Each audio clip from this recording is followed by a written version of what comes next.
बच्चों, इस वीडियो में हम कवर करेंगे क्लास 10 सीबीएसई मैथ्स का एक बहुत ही अच्छा चैप्टर जिसका नाम है सर्किल। आइए इस चैप्टर को कवर करते हैं। बच्चों, अगर हम सर्किल की बात करें तो हमें कुछ इंफॉर्मेशन होना चाहिए। पहला कि सर ये सर्किल है तो ये हो गया सेंटर। सर हुआ क्या कि अगर यहां से कोई भी लाइन आप ऐसे ड्रॉ कर दो तो ये क्या बनती है? रेडियस बनती है। ओ ए रेडियस हो जाएगा, ओ बी रेडियस, ओ सी रेडियस, ठीक है, और ये डी बी रेडियस और ये ई बी रेडियस, मतलब कहीं पे भी ये लाइन ड्रॉ करो ये रेडियस कहलाएगा। दूसरी इंपॉर्टेंट बात कि सर अगर ये सर्किल है और ये सर्किल का सेंटर है, जो लाइन सर्किल के सेंटर से पास करती है सर उसको हम डायामीटर कहते हैं। तो ये ए बी क्या होगा? एक डायामीटर होगा।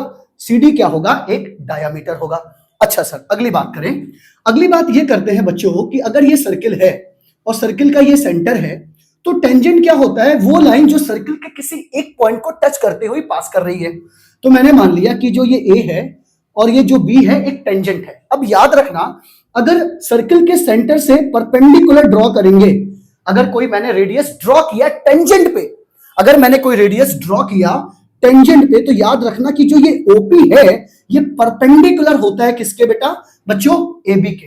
मतलब ये जो एपी है, ओपी है, ये 90 डिग्री परपेंडिकुलर है ओपी के। एक इंपॉर्टेंट इंफॉर्मेशन ये है। अब इसे इंफॉर्मेशन को यूज करके कई सारी थ्योरम बनी है। पहली, अब मान लो कोई ये टेंजेंट है जो सर्किल के किसी एक पॉइंट से पास कर रही है। अच्छा, अब इसी को एक्सपेंड कैसे किया गया आपके चैप्टर में कि सर ये देखिए सेंटर हो गया, ओ एज अ सेंटर।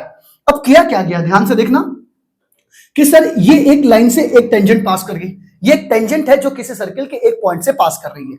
फिर ये भी क्या है? एक टेंजेंट है जो सर्किल के एक पॉइंट से पास कर रही है। अब मान लो एक्सटर्नल पॉइंट से टेंजेंट हो गया, एक टेंजेंट पीटी और एक टेंजेंट मैंने ले लिया पीक्यू। अब आपको तो ये थ्योरम पता है कि सर्किल के सेंटर से जब जाएगा तो परपेंडिकुलर बनाएगा। ओके, अब बच्चों कंस्ट्रक्शन कर देते हैं इसको ज्वाइन करके। इसको मैंने ज्वाइन कर दिया, अब ये बन गया। अच्छा, अब ये हमारे पास दो ट्रायंगल बन गई। एक ट्रायंगल ये हो गया, एक ट्रायंगल ये हो गया। अब इस ट्रायंगल को कांग्रुएंसी प्रूफ करके हमको ये पता है कि सर ये जो पीटी है, ये जो पीटी है और पीक्यू का लेंथ इक्वल होता है। पीटी और पीक्यू का लेंथ इक्वल है। शॉर्ट वीडियो में चैप्टर का ओवरऑल चैप्टर में दिया क्या है ये बताने की कोशिश कर रहा हूं। जैसे अगर पीटी की लेंथ हो गई 6 सेंटीमीटर तो ये जो पीक्यू की लेंथ है वो भी कितनी होगी? 6 सेंटीमीटर। सर कैसे किया गया? देखो बेटा, उसका डेरिवेशन किया गया किस ट्रायंगल में? आपके पास दो ट्रायंगल है। एक ट्रायंगल आपके पास ये है, ठीक है, एक ट्रायंगल आपके पास ये है। बच्चों ये 90 डिग्री बन रहा है तो ये आपका बेस हो जाएगा। ये क्या बन गया आपका? बेस। ये क्या बन गया आपका? परपेंडिकुलर। और ये क्या हो जाएगा आपका? हाइपोटेन्यूज। मतलब पूरा ट्रायंगल के तीनों साइड आपको गिवन है। अब आप क्या करो, इन ट्रायंगल में जाओ। किसके किसमें? इन ट्रायंगल पीओटी में। तो आप पहुंच जाओ ट्रायंगल पीओटी। और दूसरा ट्रायंगल कौन सा है? दूसरा ट्रायंगल है आपके पास पीओक्यू। तो ट्रायंगल बनाओ और पीओक्यू में पहुंच जाओ। सर देखिए सब कुछ तो गिवन है, आप लिख लो ओटी इज इक्वल टू किसके इक्वल? ओक्यू के। सर क्यों? क्योंकि ये रेडियाई है। क्या है सर? ये रेडियाई है। उसके बाद सर ओपी ओपी कॉमन है सर।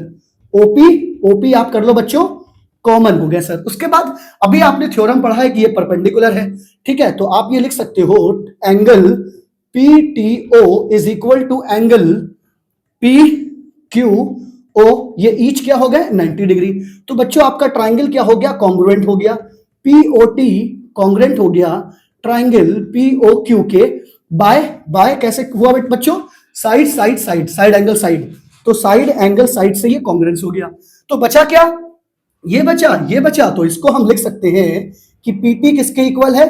पीक्यू के बाय सीपी सीटी, ठीक है। अब यही थ्योरम कई जगह यूज करेंगे। अब इसका एक जगह यूज कहां है बच्चों? एक यूज ये है इसका कि आपको ये एक क्वेश्चन, ये एक सर्किल दिया होगा। अब इस सर्किल से ये एक ऐसे टेंजेंट होगा और यहां से एक ऐसे टेंजेंट होगा। अब होगा क्या कि एक टेंजेंट आपको यहां और दे दिया जाएगा इस सेंटर पॉइंट पे। तो अब मान लो इसका नाम ले लिया मैंने ए, इस टेंजेंट को कह दिया पी, इस टेंजेंट को मैंने कह दिया क्यू, और इसको मैंने ले लिया सी, इसको लिया डी, और ये ले लिया मैंने ई। अब बच्चों होगा क्या कि अब देखो, पहली बात याद रखना कि पूरा का पूरा एपी एक टेंजेंट है। क्या है? एपी एक टेंजेंट है और एक्यू एक टेंजेंट है। तो एपी और एक्यू की लेंथ क्या होगी? इक्वल होगी। क्लियर है कि नहीं? उसी तरीके से बच्चों ये जो सीपी है और सीई है, जो ये सीपी और सीई ये भी एक टेंजेंट है क्योंकि ये सर्किल के एक्सटर्नल पॉइंट से टच कर रहा है। तो इसको हम कह सकते हैं सीपी और सीई भी एक टेंजेंट है। फिर बच्चों यहां पे सेम काम कर सकते हैं, DQ और DE भी हमारा एक तरीके से टेंजेंट है। DQ और DE भी हमारा एक टेंजेंट है। क्वेश्चन पता है क्या करते हैं? क्वेश्चन ये करते हैं, एक साइड दे देते हैं, कहते हैं इस ट्राइंगल की पैरामीटर निकालो। किसकी? इस ट्राइंगल का पैरामीटर निकालो। बच्चों ये जो मैंने कॉन्सेप्ट डिस्कस किया है, सर्किल इस पे ही ज्यादा बेस्ड है। अगर आपको अगर आपको ये पता हो गया क्या कि हमारा जो टेंजेंट की लेंथ है वो इक्वल है, और इस टेंजेंट को इस तरीके से देखना आ गया, प्लस और अगला क्वेश्चन कैसे दे देंगे? ऐसा तो बहुत आसान दे देंगे सर, ये एक टेंजेंट दे देंगे, ये आपको रेडियस दे देंगे, यहाँ पे एक डिस्टेंस दे देंगे। अब इसको कह देंगे 26 सेंटीमीटर, इसको कह देंगे 24 सेंटीमीटर, कह देंगे बच्चा आप जाके ओपी की लेंथ निकालो।